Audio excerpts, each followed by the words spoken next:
Hi, I'm going to be talking about the novel The Grapes of Wrath, which I think is, despite being a classic, it has a very interesting humor despite being set in the period of time which it is, that is the Great Depression.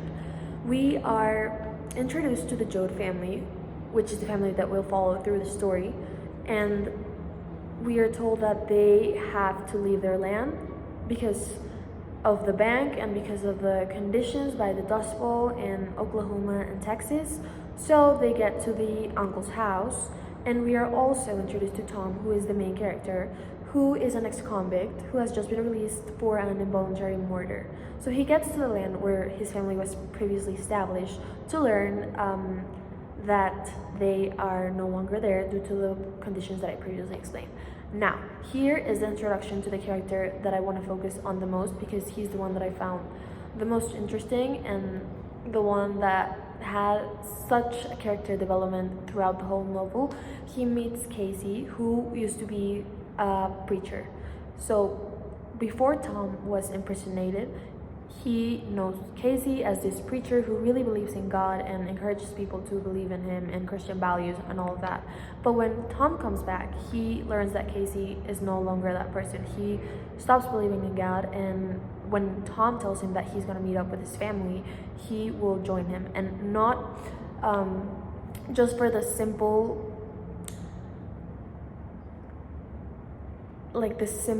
fact that he wants to see people and he wants to really know what suffering is, because as I said before, he is really challenging his previous beliefs and what he preached. So Tom and Casey meet up with his family on his uncle's house to take a road trip to California, which is the dreamland supposedly. And I think throughout this whole story there's a lot of biblical parallels, and especially since I'm focusing on Casey, I think that really makes an impact more. So they go to the dreamland where two important characters die, which are Tom's grandparents due to the conditions, and I feel like that's sort of a preview of what will happen to these whole characters during this whole adventure. So they get to a camp which is for migrants, which is in really bad conditions. And here is where Casey's sort of character development starts, because as I said, he was a man with a profound belief crisis. So they're in this camp and sheriffs come to offer them jobs, but the family doesn't trust them. So Tom and everyone gets in a fight with them, and basically Casey ends up being detained because of saving, Tom from getting killed.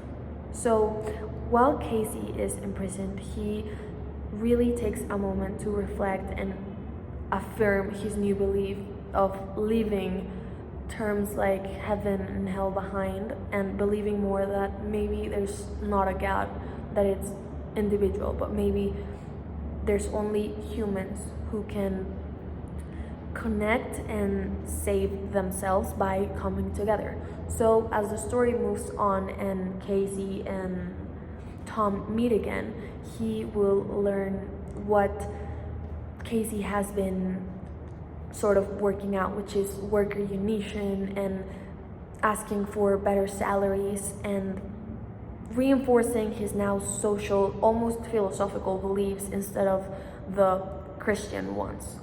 So he has shown a gigantic shift from who he was before to who he is now, which is something that I feel happens a lot to people when they're enduring such a crisis. I mean, not like the Great Depression, but when they're facing such tough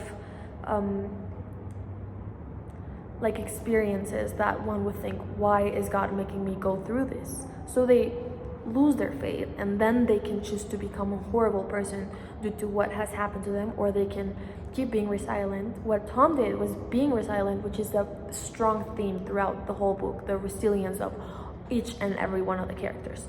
So Tom is basically now almost a messiah. You would say, as I stated before, there's a lot of parallels between the Bible and this story, mainly due to Casey. So he is now the leader for workers who has new ideas, who says we should all come together, because at the end of the day, the way that we can save ourselves is by coming together, because God will not sort of interfere in human problems. So then we come to where Casey will, just be the end of him. And this is when they meet up in a secret sort of talk, and they get discovered, and Casey gets into this fight, and he is beaten up real badly to the point where he is murdered. And this is a crucial part of the story, because we lose one of the most impactful characters, I guess you could say. And Tom, which is the main character, has a mind shift, but a really powerful mind shift, where he's like, okay, I am going to follow what Casey started. I am going to continue with his ideologies. He leaves his family behind, who were also, suffering and just trying to get by. And in the process of all of this, they sort of start giving up on everyone and everything and just separating, So there's a lot of details that happen, as one of Tom's sister has a child who will be born dead, and the dead body of the baby will just be thrown out into the river. So, as I said, Tom continues with what Casey started, and they both become sort of the face of this movement that workers will continue to work for, and sort of try to better their conditions, not just for them, but for all of them. And the book ends by giving us, affirming what Casey started and Tom continued, that the way we can save ourselves, the way that conditions will get better and everything will improve, is by coming together. By the sister of Tom, who was pregnant, breastfeeding a dying man that they come to find. So basically this will show that this man could have died, but this woman said, I am going to save him. Because something that the book focuses on a lot is to hope for a miracle is to be naive. And so I think that this can really be affirmed, and the whole ideology that we have to come together, and that God maybe is not the reason, even though we need to believe in higher reason, he will not be here to save us and to interfere in our own personal problems, but we have to come together. So by this very bizarre last scene, we are reaffirmed that this is sort of what it's all about. So yeah, it was a really interesting book that I really enjoyed reading.